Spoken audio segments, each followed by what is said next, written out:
We're back with Joe McLean. We sit here in San Ramon at Intersect Capital, and maybe this is the story of how you transition from basketball to finance. Sure. I mean, yeah, go ahead. Yeah. Yeah.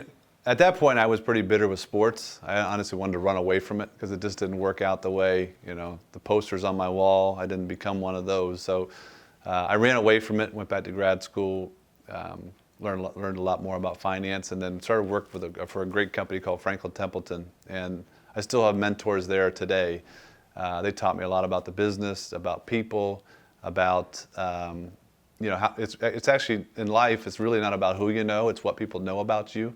So have you always carried yourself with character and class and hard work and ethics, and are you trustworthy? So that was just something I had to build upon, because what I find for most athletes, one of the hardest things to do is make that transition, because you've come your whole life with a schedule.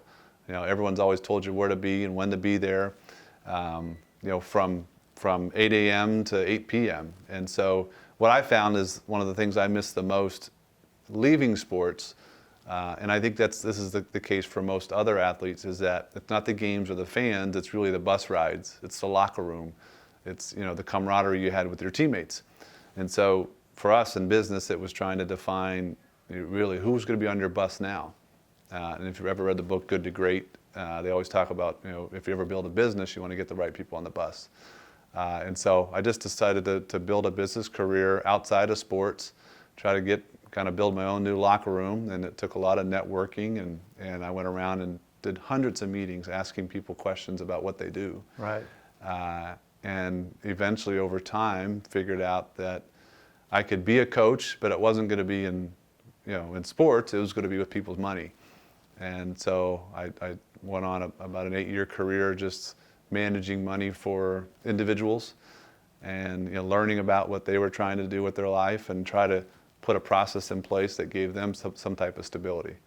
And then lo and behold, I think it was right around that time where I had a bunch of old teammates just as friends, because I think they watched me get my education and try to really go after a new part of my life outside of sports, the same way we went after it in sports, because it is about the hustle in a good way, as you mentioned. Yeah. And so they just asked questions about money. And what I found was, and these were individuals that made a lot of money, they just had never metaphorically put the scoreboard up with their money. They didn't know what was coming in, what was going out, where it was.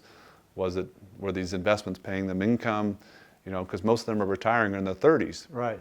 And so the light went on for me at that point that we've got to change the way athletes and money work together. Sure. Because most people are trying to take advantage of them. Right. And so I decided to start a business specifically designed for athletes and entertainers. Right. And all the while still having executives as clients, because I lean on them for a lot of advice too on how to build businesses. Right. And so it's taken a long time, and that's the one thing where it's gratifying even more when you do take that long period of time and it works out. Right. But and now we get to teach athletes the same thing. You didn't get to the NBA overnight. You started picking up a ball when you were 9 years old and chasing that dream and losing most of the time. Right. And so it's the same as the case when you make the transition. Right. And so now we sit here today and we get to spread that message and teach the message to athletes all over the world. And it's actually in this very room, in the off season, you have businessmen come in and mentor the athletes, and some of the athletes get internships. That's right. Yeah, the name Intersect Capital was born from, metaphorically having an intersection in life that you're trying to get to. In basketball, it was athletes. They loved Rucker Park, for example. Dr. J. Dr. J. And you see all the in the '60s and '70s when players were playing outdoor. Yeah. And if you made it at Rucker, then you typically made it in the NBA, or you had that notoriety. And so you often got the resources of Wall Street. So we kind of had that intersection of Rucker and Wall that were a lot of players were trying to get to. So now we do bring the players back to have internships, just to learn about because we pay their bills and buy their houses, cars, manage the investments, etc. They get to see an inside look of how that works. But then we also bring in other entrepreneurs and executives and teach them how a business is born, how it's grown, how it's sold. And they get to work together. Because Yeah. a lot of times, whether it's on the football field or baseball field or sitting front court, Right. they get to meet a lot of these successful people, but Sure. they never really build a relationship. Sure. And so with guys coming back and having internships, making $10 million a year, and they're willing to push paper around for a couple of weeks, Sure. it's pretty exciting. No, and you mentioned in the first segment how athletes want to be businessmen and businessmen want to be athletes. And so, yeah, you could connect them. Like, at a Warrior game, you might bring businessmen to watch that. And then afterwards, they meet the players. And Yeah. then and then mention this, how some people play fantasy football, fantasy baseball. You live this. I mean, you can't give specifics, but you'll watch like the Cubs play somebody in the playoffs, and you have like 3 or 4 guys. Go ahead. Yeah, I mean, it's somewhat self-serving, but you may have players on both teams, but one already has a guaranteed contract, and others are, really trying to change the way their family and legacy Yeah. could be for years to come, and this is really important to them. So you end up rooting for those guys. It's no different than some of your fantasy players that you're rooting for. Exactly, but it's real life. And then the other thing I thought about is how you have something in place, because you told me off camera, the things it's the nightclubs, the rap albums, the restaurants. You have a phrase for this, what you don't invest in. Oh, I think typically what is proposed to them quite often is if you can drink it, eat it, drive it, or wear it, you should invest in it, and that's not always the case. Right, but then they tell you to call you, and you have a way. Not saying no, tell them not too much inside information, but you haven't thought a question. Go ahead, yeah. Sure. Well, one of the hardest things to do is to say no to To a anything family in life, member or a friend. especially if it's a family member or a friend. So quite often we'll let them say maybe so that we can say no on their behalf. And as you can imagine, clients are hit with hundreds of deals every year that can't miss, can't lose. And so it's simple. We have a simple process to just where the player could then go back to them and say, we'd love to take a meeting if you don't mind just filling out this questionnaire. Fill out this questionnaire, and then we'll take a meeting. My advisor will send it over to you.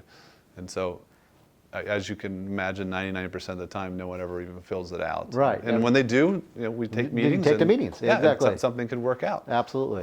But it's a life process. Half this job is helping manage individuals' lives and get them through some of these issues, because at the end of the day, they're trying to be successful Sure. at that one thing that they do really well. Exactly. And there's a lot of outside distractions that we've got to help temper. Yeah, I mentioned that, how you're taking care of everything for them.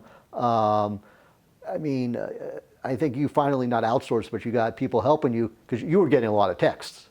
Yeah, we do a lot of face-to-face meetings, Yeah. but in terms of day-to-day communication, no one's picking up the phone anymore. Right. It's texting constantly, and it may be at all hours to the night. Right, So we have a process in place where now we can delegate some of those things to Yeah. other people at the company that are younger than me that can keep up with all those text Right, and messages. maybe we'll come back with that. Letters, we were talking about this. When you went to play in Europe, your mom and dad would send you a letter. You'd be thrilled to get it. You'd write a letter back. That's right. I mean, people don't even know what this is. Yeah, and I think if you were thinking about it today, I don't know if you've ever gotten a handwritten note from somebody, Yeah, it's even nice. even if it's a thank you note. Those are things that you remember forever. So I try to teach the clients to get their own stationery and send some handwritten notes out, because those are things that'll last a lifetime. Emails and text messages come and go, but it was cool to be able to send a letter out and to have it take 4 or 5 days, and then who knows when they get it. And then you open, you have to go, is the mail here today? Is the letter here? Yeah, that's fun. And also, as we'll wrap up on this, Joe, there's not too many emails that are framed on walls, That's but right. I mean, I don't know. You're 100% right. There you go. Okay, no, that's great. Great minds think alike. We'll take a break, and then we'll come back, and we'll have some specific questions going all the way back to De La Salle.